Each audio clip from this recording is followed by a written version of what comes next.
Hello everyone, welcome to GGN. Today is Friday, June 29th, 2012, and I'm Darko. This is my website, ggnonline.com. There's a poll up there, you can check on it and vote how long until a drone kills the first American on American soil. So far, the majority are saying within the next year, followed by the next 2 years. You can follow GGN with your email address, also on YouTube, ddarko2012 and ddarko2013. And if you'd like to help, you can donate right there. So, and there's also a little news archive there. So, I'm ready to go here, and we're going to cover the economy. And the biggest news, of course, is Obamacare approved. It was kind of shelved for a while there, and now it's back from the dead. So, and a little bit of eugenics, because you have financial warfare, and then you have social warfare, you have eugenics, and it kind of all just is immersed, right, in the same global agenda. So it says here, Obamacare approved, IRS to force Americans to buy health insurance. It says it's a victory for Obama and a travesty for the middle class. The Supreme Court upheld Obama's health care mandate, empowers the IRS to begin to regulate America's health care by 2014. Expect IRS thugs armed with shotguns knocking at your door to fine you almost $700 a person or $2,000 per household for failure to purchase health insurance. If you fail to pay the outrageous fine, expect to be sued by the IRS. It says here that revised healthcare laws remove the penalty of almost $250,000 in imprisonment up to 5 years. It says here this ruling allows the federal government to force citizens to enter a contract with private corporations to buy health insurance. This is happening just days before the 4th of July, when Americans won its independence from British tyranny, and now we face the same tyranny today. It says here by 2014, all Americans will have to submit or face being fined and sued by the Internal Revenue Service. The American people are already struggling financially with record unemployment, inflation, and trillions of dollars in national debt. By the time health insurance becomes mandatory, the middle class will be financially bankrupt.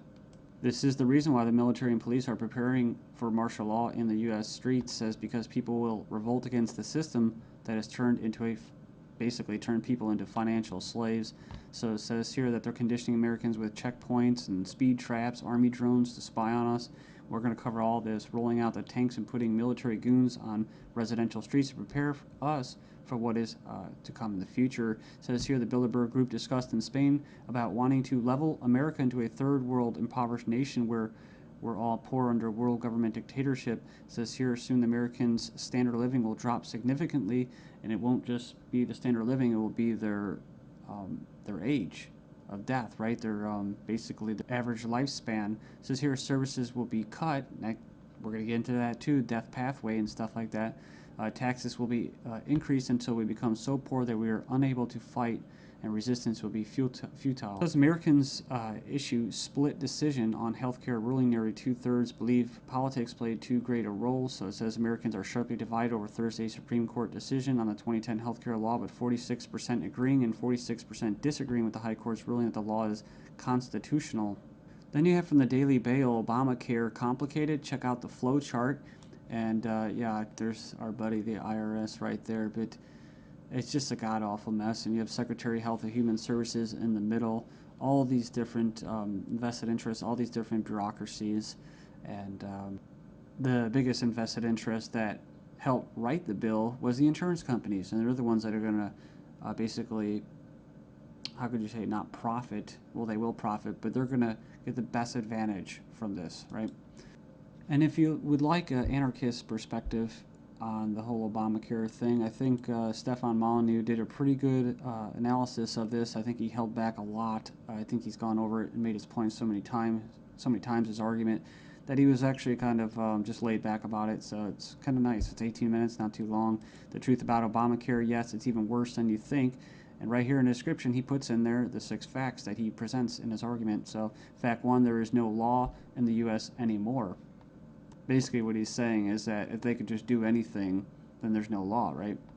And it's tricky because, in quote, in a stateless society, there would be what? No law. Well, there would still be common law. See, this isn't common law. This is political law. That's why you have pigs, political law enforcement, and the like that are going to be enforcing this, federal agents and that. So in other words, what he's saying is that you might as well just have no government, because right here you have a dictatorship with, quote, laws, right? They have laws that basically write in a dictatorship. So we have here Obamacare is an admission that all previous government healthcare programs have failed. So, and this is true. I remember the recording, about Nixon and stuff like that, getting people on Medicaid. It doesn't really matter whether it's good or not.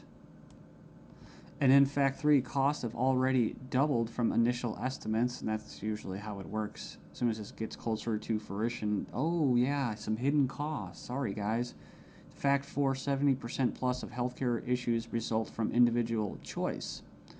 So the thing about it, he's talking about smoking, drinking, eating basically a lot of bad food and stuff like that. You can actually help.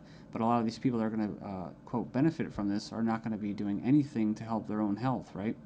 So it says here the inability to discriminate on pre-existing conditions is an essential driver of healthcare cost. So I think what he's saying there is it's not very free market. It says here that the fines for non-compliance are destined to rise enormously. We have 15 reasons why the Obamacare decision is a mind-blowing disaster for America. It was actually, it says here it was voted 5-4 decision to uphold the vote. And it says here, the bill, it says here the swing vote was Chief Justice John Roberts, who was appointed by George Bush, W. Bush. And not that you'd have any confidence in the judicial system as it stands, just based off past history and their track record. It says here, after the vote today, it is hard to have any faith in the U.S. Supreme Court. I guess they're saying because he was quote conservative. According to the Supreme Court, the federal government has the power to force you to buy private goods and services. And it goes on and says here that it's another step away from individual liberty, another step towards a nanny state. I hate that word. But it says here IRS is now going to be given the task of hunting down and penalizing Americans. And it says here, in fact, the Obama administration has given the IRS $500 million extra dollars outside the normal appropriation process to help them enforce the provisions of Obamacare they're in charge of overseeing. It imposes more than 20 new taxes on the American people. And you can click the link there. If you click the title of this article, you can find it and check it out. So it says here, number 5, an attempt to control costs and promote efficiency. Obamacare limits the treatment options that doctors and patients can consider. In other words, the death pathway, right? The British system, this is likely to result in a decrease in life expectancy. That's what I was talking about in the United States in the beginning of this video. So yeah, it's going to send health insurance premiums soaring, especially for younger Americans. And, it's going to crush small businesses, as they say. And number 9, Obamacare is going to make the emerging doctor shortage in America a lot worse. So hundreds of thousands of doctors are leaving the medical profession because of this. It says here it's already forced the cancellation of dozens of doctor-owned hospitals. And it says here that the following is one example from the Alliance Defense Fund. It's an insidious little provision. It says here, did you know that this bill, you'll have to pay for life-saving drugs, but life drugs are free. So 100% free. If this plan were really about health care, it would be the other way around. So yeah, it's like robbing from the future to pay for the living. So and it just turns into a god-awful mess. It's not even just politics. It's generational. 13 reasons why the revolution might start with Obamacare. Go in there and check that out. I'll just name a few, and you can hopefully go in there and check it out. It says here that's a direct tax, which is unconstitutional under Article 1, Section 9. And you can go in there and read that. It says here it violates states' rights since federal government does not have the constitutional authority to take over health care as stated in the 10th Amendment outlined in the Bill of Rights. This mandate is involuntary servitude or slavery to big banks and insurance industries, neither slavery nor involuntary servitude except as punishment for a crime whereof the party shall be duly convicted. Basically, the 13th Amendment. So yeah, that's the federal government's 4th of July Independence Day present to Americans. It's pretty crazy. I mean, you think the timing of this was just happenstance? I bet it isn't. Let's just show you. Just give you a big middle finger right in front of your face. Stay